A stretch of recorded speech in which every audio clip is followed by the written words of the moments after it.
Merci de votre présence sur ma chaîne dédiée au bien-être et au magnétisme.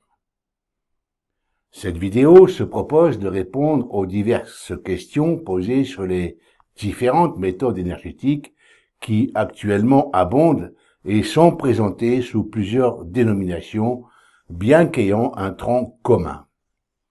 Ces diverses dénominations peuvent susciter la perplexité chez les personnes qui cherchent à s'informer sur le sujet. Je vais donc tenter une approche pragmatique, pratique et réaliste. Un regard sortant des superstitions habituelles, une orientation hors des croyances dogmatiques élaborées par l'homme pour instaurer une espèce de supériorité. Alors, la connaissance, l'évolution, l'adaptation et la maîtrise sont des attributs de la conscience. La soumission aux superstitions et aux dogmes sont l'emprisonnement de l'esprit et de l'âme dans le labyrinthe des peurs, des angoisses et de l'anxiété. C'est l'intolérance, dissimulée sous un discours salutaire. Les questions auxquelles des réponses sont proposées sont les suivantes. Quel est le principe sous-jacent à l'ensemble de ces méthodes? La deuxième question, que peut-on entendre par énergétisme et magnétisme? La troisième question, quels sont les bénéfices quant au bien-être que l'on peut espérer de ces méthodes? La quatrième question, y a-t-il un lien entre croyances religieuses, ésotérisme et occultisme et les méthodes de soins énergétiques? Cinquième question, qui peut aspirer à devenir guérisseur, magnétiseur ou énergéticien? Sachant que la vidéo que vous regardez est celle qui précède le stage ABC du magnétisme. Alors, la première question, quel est le principe sous-jacent à l'ensemble de ces méthodes? Le principe qui est à la base de l'ensemble des méthodes dites de traitement par magnétisme et énergétisme est une conception, un postulat qui fait de l'énergie la source et l'accomplissement ultime de toute chose. Tout est énergie, tout vibre. Rien ne repose, tout est en mouvement énergétique. Cette énergie primordiale étant immanente à l'ensemble de la création visible, elle en est par conséquent indissociable. À l'origine de la constitution de la matière existe une force en action. Cette force porte plusieurs étiquettes. Énergie universelle, force vitale, vibration primordiale, etc. Elle permet aussi à la vie de se manifester dans la matière, de s'y maintenir et à terme, au moment de la mort, de se détacher de l'existence matérielle. Dans l'ensemble, les êtres vivants semblent être vitalisés par cette force ou cette énergie vibratoire. Selon certaines traditions, elle existerait aussi dans les végétaux et dans les minéraux.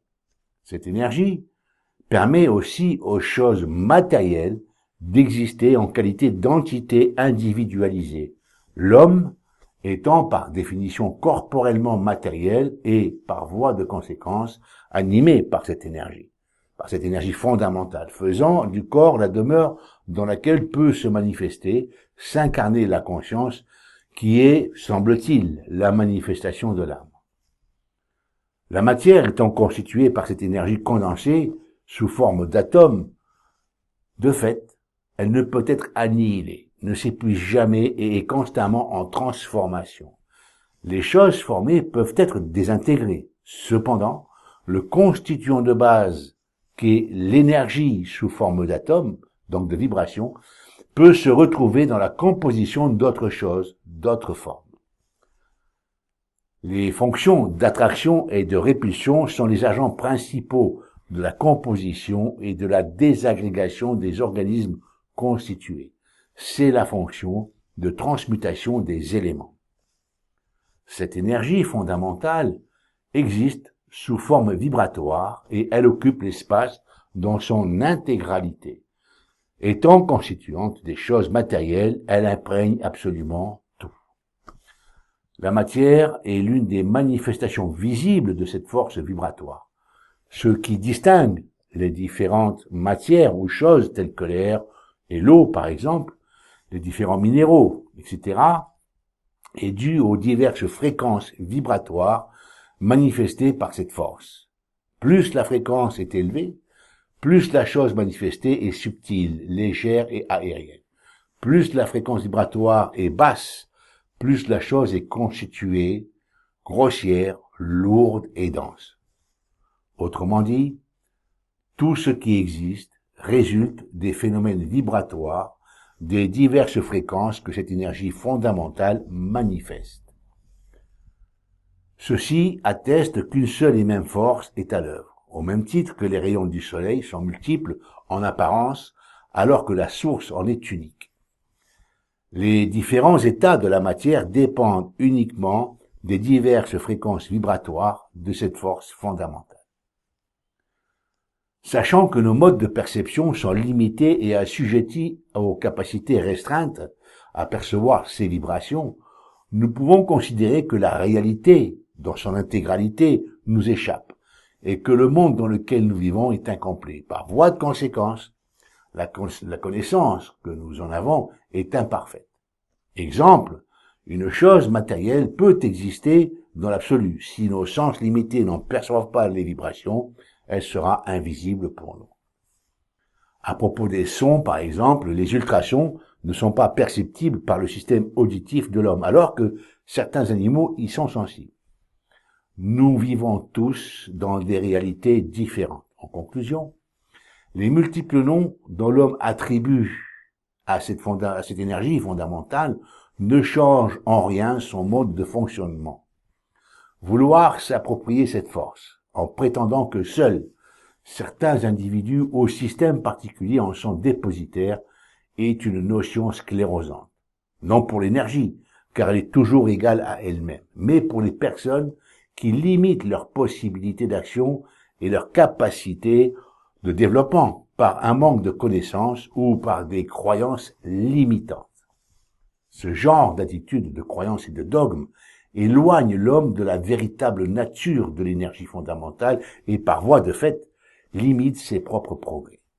Bien entendu, les personnes à qui ces informations limitantes aux frontières des superstitions sont transmises en sont les premières victimes. Nous nous trouvons là dans le domaine des suggestions mentales toxiques, développant un ensemble d'attitudes dévalorisantes. Ces croyances induites peuvent mener à des comportements déstructurés et non adaptés aux besoins de libération, de quiétude, de sérénité et de bien-être. En effet, elles sont contraires à la fonction fondamentale de la force primordiale, qui est de construire, développer, faire évoluer, créer et soutenir la vie pour générer des êtres qui pourraient comprendre l'univers créé dans ses réalités essentielles. La question suivante, que peut-on entendre par traitement énergétique ou par magnétisme? L'être humain bénéficie de forces importantes non contrôlées. Parmi ces forces, la connaissance est l'un des pouvoirs les plus puissants lorsqu'elle est maîtrisée. Avoir la connaissance de l'énergie vitale prédispose à la développer et à l'utiliser avec savoir-faire, expérience et maîtrise. L'hypothèse qu'il existe une énergie vitale de nature électromagnétique qui imprègne les organismes et qui se déploie au-delà des limites des formes physiques est à la base des traitements énergétiques. Nommés magnétisme, énergétisme et parfois énergothérapie, ces méthodes et techniques sont utilisées depuis la nuit des temps par les guérisseurs, les thérapeutes ou encore les praticiens en énergétisme. Sur les bases de ce postulat, l'un des attributs fondamentaux et prééminents dont l'humain est composé est l'énergie vitale qui a son origine dans le fluide fondamental universel. Cette vitalité est de nature vibratoire et anime l'ensemble des organismes vivants. Sous son action, les cellules sont stimulées et vitalisées. Elle permet aussi la cohésion entre ces mêmes cellules. Les êtres vivants l'absorbent essentiellement par l'oxygène respiré et aussi par les aliments absorbés. Comme tout potentiel, cette capacité est à disposition de tout un chacun. Elle est intrinsèque et omniprésente dans tout être vivant.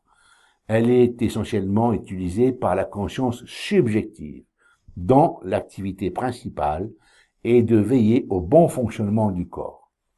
Et ici, il est important de comprendre que ce n'est pas l'énergie vitale qui agit indépendamment, mais que c'est bien la conscience subjective qui utilise cette énergie en fonction des besoins de l'organisme qu'elle maintient dans un état de fonctionnement parfait. Le facteur agissant, c'est la conscience subjective, qui active toutes les fonctions vitales telles que la digestion, la respiration, les battements du cœur, ainsi que le système de guérison naturelle, en utilisant les moyens disponibles, et le principal, c'est l'énergie vitale, via le système nerveux autonome, sympathique et parasympathique. Un déséquilibre se produisant dans l'énergie vitale peut, à terme, se transformer en maladie. Alors les facteurs de déséquilibre peuvent être multiples. Mauvaise hygiène alimentaire, manque d'activité physique, pensées récurrentes et toxiques, qui sont source de peur, d'anxiété, d'angoisse et bien entendu facteurs de stress. D'autres comportements sont tout aussi déstabilisants, tels que les abus de toutes sortes, comme le tabac, l'alcool, la drogue, etc. En somme, une perturbation persistante dans l'énergie vitale aura pour conséquence une somatisation qui se manifestera physiquement à travers des maladies ou des douleurs diverses. Le traitement consiste principalement à extraire, à dissoudre ou à disperser les énergies en déséquilibre et ensuite à apporter de l'énergie, donc à saturer la personne avec une énergie vitale saine pour rééquilibrer l'organisme, afin que par répercussion, le corps retrouve une santé normale et stable. Cependant, l'intervention d'un thérapeute n'est pas suffisante en soi. Il est important que la personne malade agisse sur les facteurs déséquilibrants qui sont à la source des perturbations. Elle se doit d'y apporter des solutions adaptées en changeant certaines habitudes peut-être. La question suivante était quels sont les bénéfices quant au bien-être que l'on peut espérer de ces méthodes. Là, les bénéfices semblent être de plusieurs sortes. Après une séance de magnétisme ou d'énergétisme, dans la plupart des cas, les personnes ressentent un bien-être mental et physique qui se manifeste par un état de détente et de relaxation, une sorte de relâchement total. Souvent, les douleurs s'atténuent ou disparaissent. Douleurs musculaires, contractures et autres symptômes particuliers. Le magnétisme participe à l'amélioration de la santé et peut réduire le temps de guérison des maladies. Un exemple frappant est celui des brûlures. Après l'intervention d'un magnétiseur ayant coupé le feu, dans la plupart des cas, la douleur s'atténue considérablement. La brûlure semble guérir plus rapidement et la cicatrice être diminuée.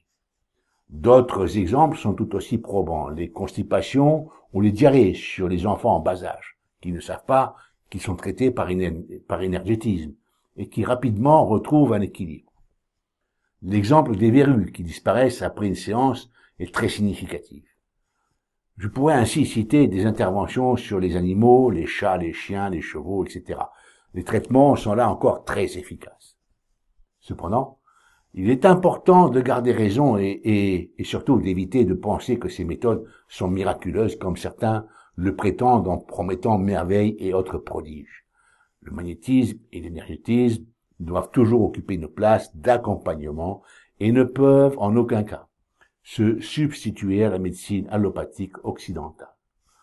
Avoir une attitude intolérante et dogmatique de la part des énergéticiens ou magnétiseurs peut mener à des catastrophes sans possibilité de réparation. Se poser en praticien ou thérapeute, c'est aussi être responsable et raisonnable à l'égard des personnes souffrantes. Y a-t-il un lien ensuite entre croyances particulières et les méthodes de traitement énergétique? Il est vrai que dans l'Antiquité, seule la prêtrise avait l'exclusivité de prodiguer des soins, quels qu'ils soient d'ailleurs, qu'ils soient énergétiques ou autres. Les autres personnes dites vulgaires, qui bien entendu avaient les mêmes capacités que ces prêtres, étaient sommées sous la menace de ne pas pratiquer de soins sous prétexte qu'elles n'avaient pas la science infuse et qu'elles étaient ignorantes. Elles étaient parfois molestées, emprisonnées ou brûlées sous motif de possession et autres accusations fallacieuses. Il existe aujourd'hui une multitude de techniques et de méthodes qui découlent de croyances spécifiques et particulières. Les partisans et défenseurs de ces diverses méthodes sont persuadés de détenir la véritable technique qui surpasse toutes les autres en qualité et en efficacité. Alors on parlera de magnétisme spiritualisme, de magnétisme humaniste, de magnétisme holistique, animiste, de quantum touch, de reconnexion, de biomagnétisme, de reiki, de vitalisme, etc. L'esprit humain étant ainsi fait, il arrive à de rares exceptions près que ces façons de concevoir l'énergétisme aboutissent au sectarisme et décalent de la réalité fondamentale selon laquelle la force est une et indivisible et n'est assujettie à aucune croyance. Tous les filtres qui découlent d'une culture spécifique, d'une éducation particulière, de sélection distinctive ou de tentative de torsion dans l'appréhension de cette force dénaturent parfois de conséquence la réalité des faits et modifient les caractéristiques de l'intervenant, mais jamais celles de l'énergie. Occulter le fait que la force vitale est pour caractéristique principale d'être universelle et croire que une seule forme d'utilisation est vérité, c'est vouloir s'approprier ce qui, par nature, est libre, intangible et par-dessus tout, constitutif et non constitutif. Le vent et l'eau, par exemple, peuvent, dans certaines cultures, s'apparenter à des forces dotées d'un esprit, avoir des intentions particulières sur lesquelles on pourrait intervenir par des rituels et autres prières. Alors qu'en réalité, on peut les utiliser sans autre croyance que celle de concevoir que ce sont des éléments naturels à la disposition de tout un chacun et que le bénéfice dépend uniquement de l'état d'esprit de l'utilisateur.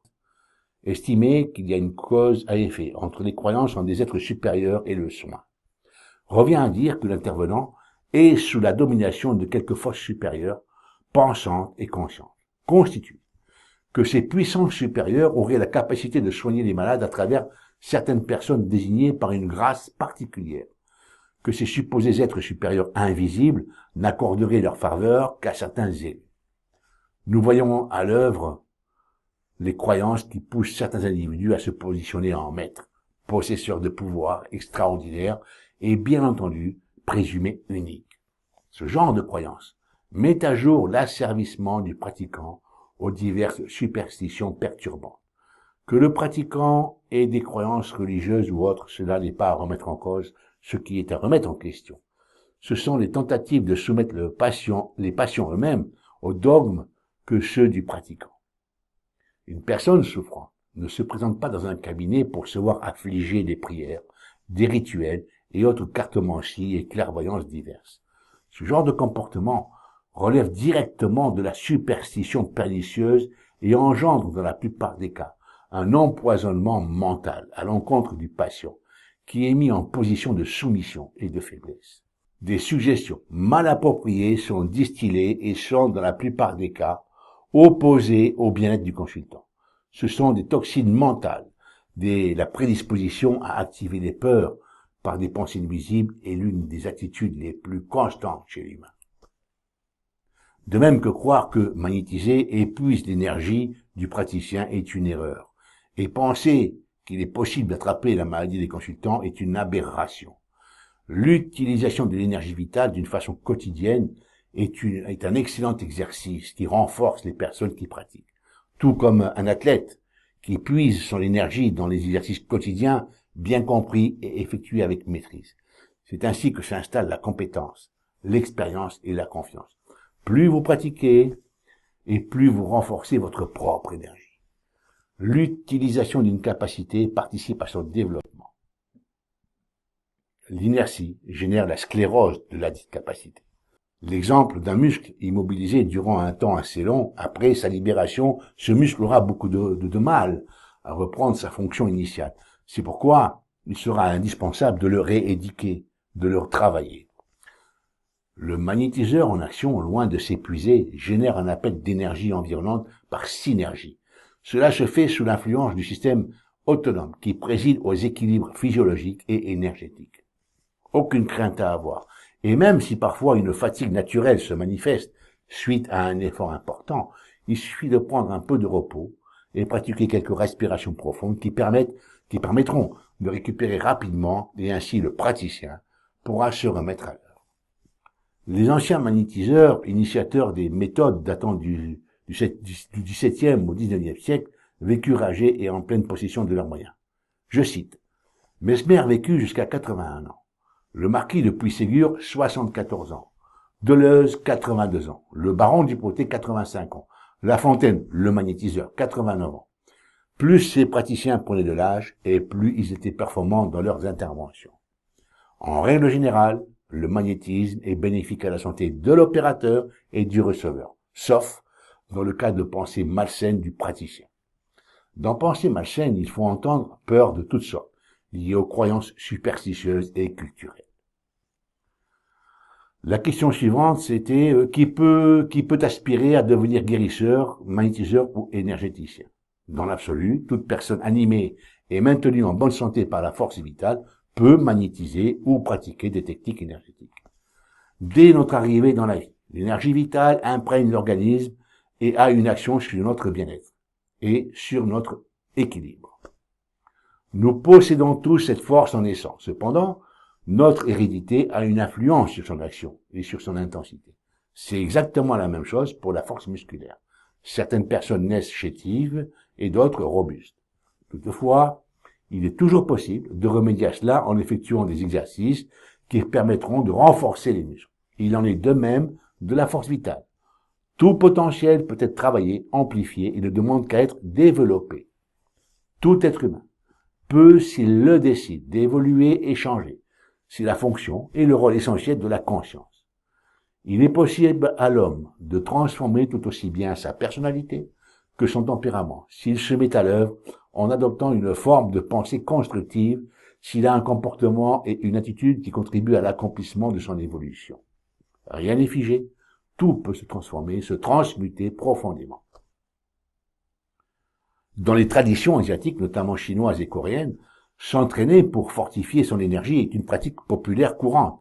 Le Qigong médical, le Tai Chi Chuan sont des activités usuelles visant à utiliser l'énergie ou force vitale pour entretenir une bonne santé individuelle et ça prédispose aussi à aider d'autres personnes souffrantes.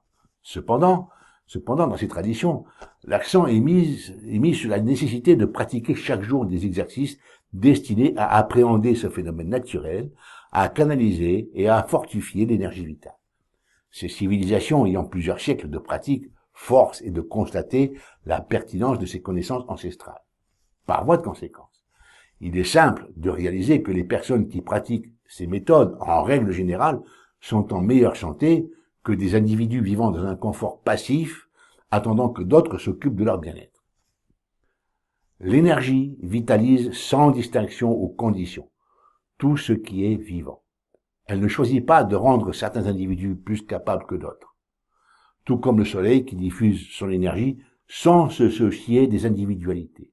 Dire le contraire reviendrait à soutenir que le soleil accorde son énergie à certaines personnes et pas à d'autres, que le rayonnement solaire se fixerait sur certains individus privilégiés, désignés divinement, et que les autres vivraient dans la pénombre et l'ignorance. Penser cela relève d'une absurdité démesurée, c'est faire preuve d'incompétence et d'ignorance délirante. C'est d'ailleurs dans ce milieu que l'on trouve ceux qui exploitent le filon de la souffrance pour en tirer profit. Les individus malsains utilisent l'orgueil, la prétention et le désir de conquête pour s'afficher en individus supérieurs, doublés de pouvoirs mystérieux et fantastiques, surclassant l'ensemble des pauvres humains. Avoir une disposition naturelle de par l'appartenance à une communauté ou bénéficier d'une éducation parentale ou sociétale aide à développer une capacité et un potentiel natif, présent naturellement chez tout être vivant. Faire montre d'humanité, avoir de la compassion sans chuter dans la sensiblerie, être passionné, avoir une attitude responsable et un sens pratique et pragmatique est la caractéristique principale constatée chez les personnes qui pratiquent le magnétisme et l'énergétisme en dehors de toute superstition et croyance dogmatique. L'esprit axé sur la valorisation constructive. Avoir un vocabulaire qui contribue à un accomplissement valorisant. Chercher à activer les véritables ressources humaines des personnes concernées. Savoir se remettre en question et parfois se débarrasser de vieilles habitudes et croyances comme on le ferait avec de vieux habits délabrés. Et par-dessus tout, travailler sans relâche, avec détermination, pour améliorer les capacités individuelles, pour développer les potentiels disponibles. Maintenant, comment utiliser cette énergie? L'énergie est à notre disposition et dépend de notre conscience. Il est possible, par exemple, de la focaliser ou de la diriger vers une zone ou un organe particulier dans notre propre corps, ou encore de la diffuser dans un autre organisme. Par une forte concentration et par une autosuggestion mentale, il est possible de concentrer cette force à hauteur du plexus solaire et à partir de là de la diffuser vers une zone précise du corps. On peut aussi la diffuser vers l'extérieur du corps, vers une autre personne en la chargeant d'une intention constructive et bienfaisante particulière. C'est à partir de notre conscience objective, donc de notre volonté, que nous utilisons l'afflux énergétique, selon les besoins. C'est avec la volonté que nous dirigeons cette énergie dans un sens déterminé et que nous lui attribuons une qualité spécifique. Le rayonnement énergétique humain se diffuse par ondulation, comme les ondes formées lorsque l'on jette une pierre dans l'eau. Elles perdent de leur intensité au fur et à mesure qu'elles s'éloignent. Mettons en présence deux objets inertes, un objet très chaud et l'autre froid. Approchons-les suffisamment pour que les radiations froides et chaudes qui se dégagent des deux accessoires entrent en contact.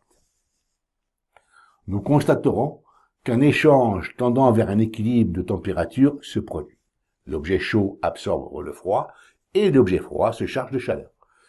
Et il vous est probablement arrivé de toucher une personne qui a les mains froides alors qu'elle trouve que les vôtres sont chaudes. Les mains de la personne se réchauffent au contact des vôtres alors que vos mains ont tendance à se refroidir. C'est un échange thermique naturel entre deux corps qui présentent des températures distinctes. La différence avec l'exemple précédent, celui des objets inertes, est que les êtres vivants retrouvent effectivement et rapidement leur propre équilibre, dans ce cas la température. Dans l'exemple des mains, celles-ci se réchaufferont naturellement, chaque personne retrouvera la température adaptée à son corps. Ce phénomène naturel se produit aussi dans l'énergie qui rayonne de deux êtres vivants qui s'approchent suffisamment pour permettre cet échange. Alors, se déclenche une communication de tons comme la vibration d'une note de musique et d'intensité différente. Celui dont l'intensité énergétique est la plus intense renforcera l'énergie de la personne qui est en état de faiblesse. D'où la nécessité d'entretenir une bonne santé mentale et physique. Le principe fondamental qui guide le praticien en magnétisme est que l'acte de magnétiser a pour objectif une authentique utilisation de l'énergie sous deux formes principales. La première, étant la plus commune, c'est l'acte de transfusion de l'énergie vitale. Cet acte est nommé saturation. La deuxième façon d'utiliser l'énergie est totalement différente de la saturation. Cette méthode consiste à effectuer des extractions, des dissolutions, des dispersions, de la dévitalisation, des dégagements, des désengorgements, des rafraîchissements. L'ensemble des interventions, qu'elles soient saturantes ou extractives, s'effectue en utilisant les mains. Le passage des mains au-dessus d'un organisme pour magnétiser en saturation ou en extraction se nomme passe. Nous voici arrivés au terme de cette vidéo explicative concernant l'énergie vitale ou force vitale. Je vous remercie pour votre présence et je vous dis à la prochaine vidéo.